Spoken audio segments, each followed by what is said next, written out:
नमस्कार शेतकरी मित्रांनो, आज तुमच्यासाठी आनंदाची बातमी आहे।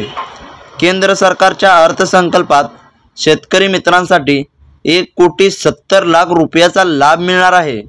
त्यामुळे हा व्हिडिओ शेतकरी मित्रांसाठी अत्यंत महत्त्वाचा आहे। त्यामुळे शेतकरी मित्रांनो, हा व्हिडिओ बंद न करता शेवटपर्यंत बघा, कारण शेतकरी मित्रांनो, तुमच्यासाठी आज मी आनंदाची बातमी सांगणार आहे। ते तुम्ही लक्ष देऊन बघा, नाहीतर तुम्हाला यापुढचे कोणतेच लाभ मिळणार नाहीत। त्यामुळे तुम्ही हा व्हिडिओ बंद न करता शेवटपर्यंत बघा। चला तर बघूया या केंद्र सरकारच्या अर्थसंकल्पामध्ये शेतकरी मित्रांचा आहे तरी काय फायदा। नमस्कार मित्रांनो, मी तानाजी हक्के। आज आपण पाहणार आहोत केंद्र सरकारच्या अर्थसंकल्पामध्ये शेतकऱ्यांसाठी कोणता लाभ मिळणार आहे। चला तर पाहूया कोणते आहेत हे लाभ। तत्पूर्वी तुम्ही जर आपल्या चॅनलवर नवीन असाल तर आपल्या चॅनलला सबस्क्राईब करा। अर्थमंत्री निर्मला सीतारामन यांच्याकडून नव्या योजनेची घोषणा। 1,70,00,000 शेतकऱ्यांना मिळणार लाभ। केंद्र सरकारकडून अर्थसंकल्पातून शेतकऱ्याला समृद्ध करण्यासाठी प्रयत्न करण्यात आला आहे। अर्थमंत्र्यांनी शेतकऱ्यांसाठी नव्या योजनेची घोषणा केली आहे। जाणून घेऊया शेतकऱ्यांसाठी कोणता आहे हा लाभ आणि कोणाला होणार फायदा। केंद्रीय अर्थमंत्री निर्मला सीतारामन यांनी संसदेत मोदी सरकारच्या तिसऱ्या कार्यकाळातील अर्थसंकल्प सादर करताना अनेक मोठ्या घोषणा केल्या आहेत।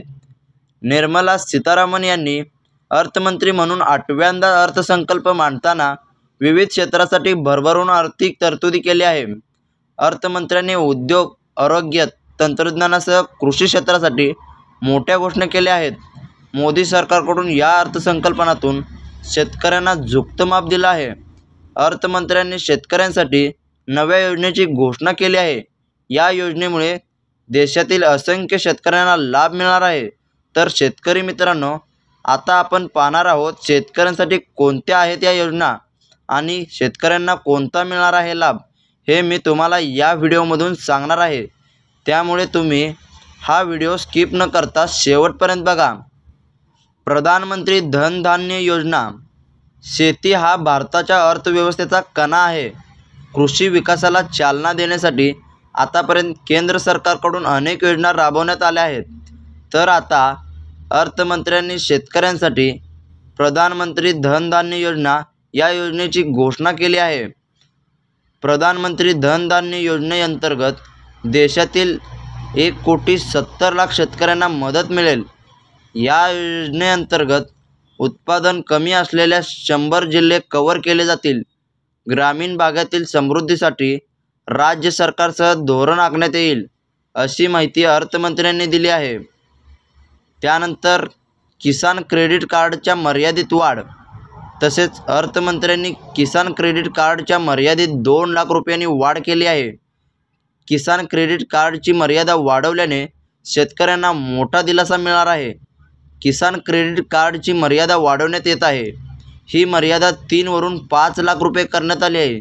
त्यामुळे किसान क्रेडिट कार्डमुळे 7 कोटीपेक्षा अधिक शेतकऱ्यांना सहज कर्ज मिळेल, असा विश्वास अर्थमंत्र्यांनी यावेळेस व्यक्त केला आहे। शेतकऱ्यांसाठी आणखी काय काय लाभ आहे। युरिया उत्पादनात स्वयंपूर्णता मिळवण्यासाठी सरकारने 3 वर्षापासून बंद असलेले युरिया प्लॉट पुन्हा सुरू केले आहेत। तसेच युरियाचा पुरवठा वाढवण्यासाठी आसाममधील नामरूप येथे 12,70,000 मेट्रिक टन वार्षिक क्षमता असलेला एक प्रकल्प उभारण्यात येणार आहे। बिहारमध्ये मकना बोर्डाची स्थापना करण्यात येणार आहे। तसेच बिहारमध्ये राष्ट्रीय अन्न तंत्रज्ञान उद्योजकता आणि व्यवस्थापन संस्था सुरू करण्यात येणार आहे, अशी माहिती निर्मला सीतारामन यांनी दिली आहे।